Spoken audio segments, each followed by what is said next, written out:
présente, Jali, info, un son, j'attends, je représente. Je suis chaud comme un keuf au bélier, prêt à faire une descente. Plus y a des gens déplaisants, plus ma rage est incandescente. Plus je détruis mon avenir et plus ma vie devient stressante. Demain, pour les politiciens, il faudrait un peu plus de questions, des bonnes questions, des questions fortes, des questions chocs, des questions frappantes. Donc le but qu'on a maintenant aujourd'hui concrètement, c'est continuer à discuter, et je trouve que les débats sont assez bons et d'un assez haut niveau, mais en même temps il faudrait qu'on arrive à du concret ou à une interpellation. On a eu des questions, pour moi une question c'est bon, à un moment donné il faut quand même interpeller les gens en disant on a besoin d'infos, etc. Et puis on peut aussi proposer des trucs. On peut critiquer, mais il faut qu'on construise une proposition alternative.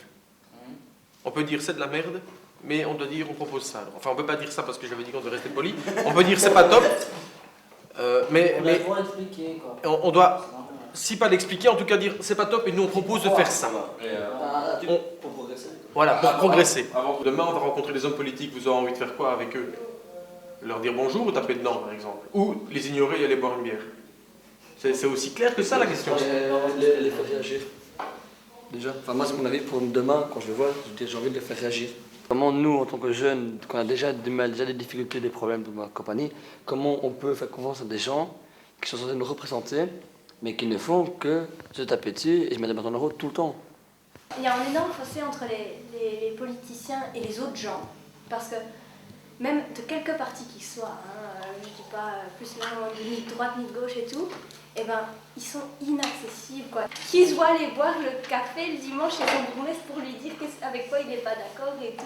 Enfin, je veux dire, même dans les petits bleds et tout, eh ben, c'est le bourgmestre, c'est les champs et tout. Qu'ils arrêtent de représenter leur parti et qu'ils nous représentent nous. Parce que là j'ai l'impression qu'ils représentent l'image de leur parti. Je suis là, posé avec mes frères et sœurs, c'est toujours avec le cœur, ce soir c'est que du bonheur. Me parle pas de malheur, mes frères ont déjà assez peur. Ce soir les mots, j'en lâche plus qu'un imprimeur. Je déconne, je fais le frimeur et puis j'ai pas de tailleur. Qu'est-ce qu'on pourrait faire d'autre, nous, en tant que jeunes, pour diminuer ou enlever le fossé qui existe entre nous et le monde politique? Est-ce qu'il y a des possibilités ou est-ce qu'on ne sait rien y faire? Ça l'est? Que les politiciens tiennent leurs promesses, tout simplement. Oui. Par exemple? Chez nous, par exemple, ça fait des années qu'on nous promet un terrain de foot synthétique. Vu qu'on joue sur un terrain de sable, bon, c'est une longue histoire.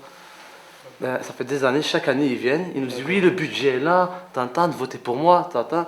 Et chaque année, et après, c'est à chaque fois la même chose, quoi. On se comprend pas, en fait. Entre guillemets, c'est comme s'ils faisaient rien pour nous, quoi. Parce qu'il y a que des belles promesses dans le monde politique, ça tout le monde le sait. C'est juste lors des élections, on va venir chez toi, te frotter un peu la manche, t'offrir un verre pour que tu votes pour lui. Et après, tu le vois plus jamais le type. Oui, bah, je vais offrir le verre. Moi, chez nous, il l'offre. Moi, ça fait à peu près 2 ans que nous, on a monté un groupe des jeunes.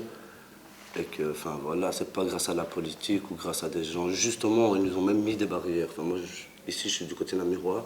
Ils nous ont un peu mis des barrières, ils ne nous répondaient pas, ils ne renvoyaient pas les mails, enfin, ils s'occupaient presque pas de nous. Et aussi parce que, enfin, soi-disant, donc on habite ici à la Plante, on avait un quartier un peu bruyant, soi-disant. Ils nous ont mis à la porte, il fallait vraiment qu'on... Pas se battre, mais à la limite, c'était ça, quoi. Et heureusement qu'on avait à la limite une ou deux personnes qui étaient un peu connues et reconnues, et de là, ça a un peu marché, quoi. Tous les petits organismes qui sont là pour que les jeunes se fassent comprendre, et les politiciens les mettre plus en avant, quoi. Enfin, plus de montrer qu'ils sont là, quoi, pour dire regardez, vous pourrez vous regrouper là, parler de ça, et ça sera dit après là, et comme ça au moins on est sûr qu'on est écouté, quoi, et que c'est pas juste du vent. Une idée qui serait bien, c'est de créer justement dans chaque commune une cellule où dedans il y aurait des personnes qui ne sont pas des politiciens, donc ils n'ont pas besoin de représenter un parti ou quoi que ce soit, mais d'expliquer vraiment ce que c'est que la citoyenneté, en passant dans les écoles, une simple cellule où il y a une personne qui passerait dans les écoles, genre dans les classes de 5 ou 6e, et leur expliquer tranquillement, sans non plus faire un gros truc, leur expliquer ce que c'est et les inviter au cas où ils auraient vraiment un souci, genre vous n'allez pas tarder à voter, les gars, il y a une cellule qui est là, vous pouvez venir quand vous voulez, s'il y a un truc que vous ne comprenez pas, si vous voulez être sûr de bien voter, venez, nous on ne fait pas de la politique, on veut juste vous montrer comment être un bon citoyen, entre guillemets. Moi, je crois que c'est une idée, une super idée, quoi. Il y a des moyens d'informer les jeunes et on s'en sert très très peu. Donc il y a la fameuse plateforme Apprenti Citoyen. C'est les 4 partis démocratiques principaux en Belgique, où un jeune de chaque parti, les profs peuvent demander, ils passent par la plateforme, ils disent voilà, à telle date j'aimerais bien pouvoir informer les jeunes. Normalement on fait ça, ça a commencé, on faisait les 5e et les 6e en période électorale. Finalement, moi, je suis allé jeudi, donc c'est hors période électorale, et dans une classe de 3e apprentissage. Et là, ils voient réellement quelqu'un qui peut leur parler.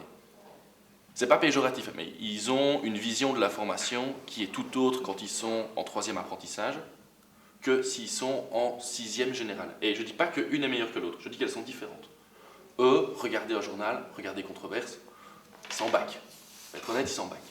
Mais là, ils ont 4 jeunes, donc plus ou moins proches d'eux, qui vont et qui prennent, en général, c'est 2 heures de leur temps pour répondre à leurs questions. Les questions volent dans tous les sens. Je pense que c'est la base de la base. Et apprenti citoyen, déjà les gens ne le connaissent pas assez, mais je trouve presque qu'il faudrait l'obliger au moins 2 heures dans chaque classe, une fois. Parce que s'ils ont que de la faute télé, on ne va jamais y arriver. Il faut des gens de terrain, ou presque, qui vont les voir. Et si on leur met des gens qui sont plus proches d'eux, qui peuvent comprendre ce qu'ils demandent, et qui peuvent relayer directement l'information, ils seront beaucoup plus intéressés que de regarder Di Rupo ou Reinders se mettre sur la gueule le dimanche, juste avant les élections. J'ai eu des gens qui sont venus pendant que j'étais en classe expliquer, par exemple, quel parti fait quoi, tic-tac, mais d'office, lui, il est pour un parti, donc il va le pousser, tu vois. Il faudrait quelqu'un de neutre pour pouvoir expliquer tous les partis, et ça, c'est impossible, tu vois. Soyez créatifs, soyez imaginatifs. Voilà. Tarek avait une remarque ou une interpellation, je vous s'en aller vers lui. J'aurais quelque chose à vous dire. Si on veut donner un cours de citoyenneté, sérieusement, si on veut parler de citoyenneté et on veut bouger dans l'engagement et tout ce qui suit, c'est pas à l'école qu'il faut aller. Sérieusement, parce que moi, je vais vous dire la vérité, hein, je suis assis sur une chaise, sur mon banc, déjà le cours de maths, excusez-moi, je m'en fous. S'il va venir me parler de citoyenneté, là, je crois que je vais vraiment sortir mon téléphone, je vais aller recharger ma carte et je vais commencer à m'amuser. Hein. Sérieusement, l'école, moi, je dis, c'est vraiment pas l'endroit où on devrait parler de ça. Oui, mais c'est un endroit où il y a beaucoup plus de personnes. C'est peut-être un bon endroit, c'est vrai, mais il y aura moins de personnes que si on trouve vraiment l'endroit, le bon truc. Il faut vraiment trouver le point qui peut réunir les jeunes, mais pas l'école. Parce que l'école, sérieusement, les jeunes, déjà, c'est saoulant pour eux. Et rajouter encore une heure de cours comme ça. Est-ce que tu peux préciser si ce n'est pas à l'école dans le cadre d'un cours ou si ce n'est pas à l'école dans le cadre de l'immeuble? Non, C'est différent. ça peut être... non, moi je dis dans le cadre d'un cours, c'est pas bon. Mais dans le cadre de l'immeuble, c'est bien. Si on regroupait par exemple un groupe de jeunes ou quoi, comme ça, voilà. En tant que citoyen, on a des devoirs aussi. Hein. On n'est pas juste des types qui sont là tranquilles, on peut se la couler douce, quoi. On a quand même des devoirs en tant que citoyen. Comme par exemple? Déjà voter, donc c'est super important de savoir pourquoi tu veux voter, quoi. Donc de savoir quel parti a les mêmes convictions que toi à la base, et après lire et te renseigner, quoi. Je veux dire, moi la première fois qu'on m'a dit de voter, personnellement je savais pas. On m'a dit fais ça, moi je l'ai fait. Donc je l'avoue, quoi, j'ai voté comme ça, moi je savais pas. Maintenant voilà, de plus en plus à chaque fois que je vote, maintenant je réfléchis mieux, quoi. Enfin je réfléchis mieux, j'essaie de voir le parti qui va m'apporter, entre guillemets, enfin qui a le plus de convictions, enfin les mêmes convictions que moi, quoi. Obligé, quoi. Mais c'est vrai que les jeunes ne sont pas assez. On les lance trop tard dans ce monde. Enfin, dans le monde de la politique, on les lance beaucoup trop tard. Par exemple, à chaque heure de ce cours de citoyenneté, on amène une personne qui, elle, est sur le terrain et qui vit le sujet proposé et le sujet dont parle tout le monde. Il faut qu'une personne ait vécu tout ce que les autres personnes puissent en parler et qu'on filme cette personne, comme ça les autres ils pourront comprendre. Si personne n'a vécu le sujet et qu'on va commencer à parler de quelque chose qu'on ne comprend pas, ça ira pas. T'as ceux qui traînent en ville, ceux qui dealent ou ceux qui se font kill. Alors reste tranquille, mec t'es trop fragile. N'oublie pas que t'es fait d'argile, te mettre à terre c'est trop facile. Pour rien on t'assassine, c'est la rue, c'est pas les films. Les anciens te le confirment. Pour relancer un peu le débat, est-ce que vous pensez que l'organisation du droit de vote à 16 ans est rendue obligatoire dès 16 ans peut aussi être une solution à ce décalage entre les jeunes et les hommes politiques? Pourquoi? Parce qu'ils sont obligés de s'intéresser à la politique très tôt et d'aller voter plus tôt, donc forcément, voilà. J'en avais discuté avec des potes et ils m'avaient dit, ouais, mais une enseignante justement qui m'avait dit, mais oui, mais le problème c'est qu'à 16 ans, on est encore dans le circuit scolaire, on est à l'école et on est encore très influençable. On est vraiment dans un cercle fermé où, bon, il y a l'école, la famille, ou les différents hobbies, mais on n'a pas la même ouverture que quand on passe à l'école supérieure ou à l'UNIF, où là, on a beaucoup plus un panel de rencontres, de nouvelles connaissances, de gens qui peuvent nous influencer et on peut plus facilement se forger une opinion. Et ce que je trouve difficile et dangereux, c'est qu'à l'école, il y a moi je me souviens, j'avais un prof hyper charismatique, et si j'avais dû voter à 16 ans, j'aurais sans doute voté comme il disait qu'il fallait voter, parce que je trouvais qu'il était super bien, et donc ça c'est vachement dangereux, parce que je trouve qu'à 16 ans, on est quand même bien influençable. Pourquoi un jeune de 16 ans serait capable de sortir en soirée et pas capable de d'aller voter et de réfléchir un minimum, tu comprends? Enfin, moi, je pense pas que c'est une bonne solution parce que justement, à 16 ans, c'est là où il est enfin, il a déjà sa personnalité, on va dire, mais ses convictions sont encore un peu floues comme ça. Donc, moi, je trouve que ce serait des votes trop faciles acquis, quoi. Enfin, acquis trop facilement parce qu'un gosse, c'est assez facile de le berner, entre guillemets, quoi. Tu lui fais croire des bonnes choses et hop, après tu l'as. Et comme on parlait dans les écoles, si on amènerait des politiciens, si on en amène un du PS, tu es sûr que toute l'école c'est PS. Et si on les prend à 16 ans, tu peux être sûr que la moitié, enfin non, 99% des votes des gamins de 16 ans, ça sera n'importe quoi. Ce sera même pas pour lui, il va le voter pour son père, ou il va voter pour autre chose. Et moi je crois pas que c'est une bonne idée, quoi. Déjà de 18 ans, c'est limite pour moi, je crois que ça devrait même être plus tard, quoi. Ok, merci. Moi, quand je suis parti voter, je crois que c'était l'année passée, je savais pas trop, même si j'ai voté, voilà, je peux vous le dire, j'ai voté les 2 fois écolo, mais bon, voilà, non, écolo et l'autre, je ne sais même plus, en fait, c'était pas 2 fois écolo, j'ai voté comme ça, on va dire, parce que c'était le parti qui me plaisait le plus, en sachant à l'intérieur, je savais même pas le 10e de ce qu'il y avait à l'intérieur, quoi. C'est un peu répétitif ce que je vais dire, hein, mais c'est un peu à cause de la télé.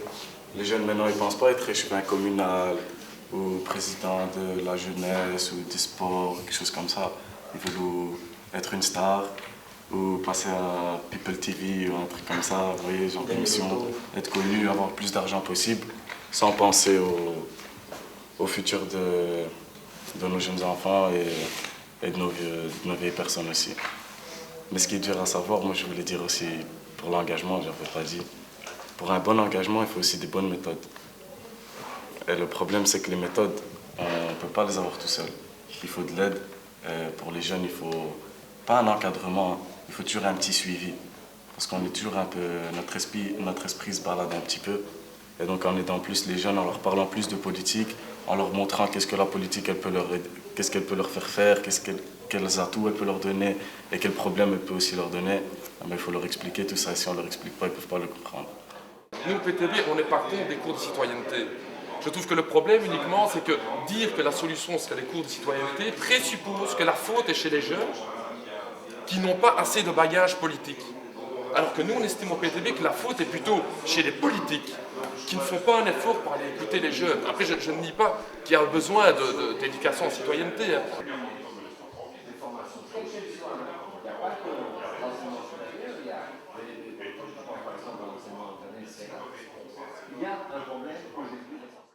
Demande toujours ce que l'État complote, hein. Tu sais juste qu'ils veulent te réduire en compote. Frère, faut pas qu'on vote de nos propres ailes, faut qu'on vole. Plus que solidaire, faut rester compact, prêt à se battre au moindre. Là maintenant, dans l'immédiat, moi je suis très satisfait. Et est-ce que vous allez vous renseigner auprès du Conseil jeunesse pour voir si les propositions ont vraiment été portées jusqu'au bout? Et personnellement, j'en fais partie, donc je vais essayer encore de me battre pour que, justement, en commission, on en reparle et que ce ne soit pas de nouveau les idées des membres même du Conseil de la jeunesse qui soient reprises, mais bien les idées des jeunes qu'on représente et qu'on essaye d'écouter au maximum, qui soient relayées au Conseil et au plus haut niveau. Vous n'avez pas l'impression qu'ils ont tous dit la même chose à la fin?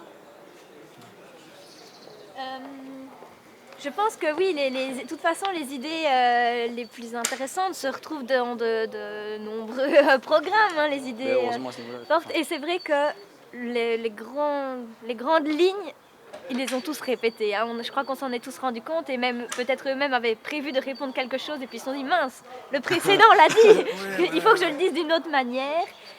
Mais bon, les bonnes choses aussi, elles sont reprises partout et heureusement. C'est peut-être pour nous même un point fort, c'est que si maintenant plusieurs partis soutiennent nos idées, c'est peut-être un point fort pour nous, ça va nous permettre justement, en fonction du parti qui aura à ce moment-là entre guillemets le pouvoir, comme nos idées sont reprises en règle générale par tous quasiment, nous ça va nous permettre d'avancer, quoi, vu que tout le monde à ce niveau-là est d'accord, donc on pourra avancer plus facilement et plus facilement.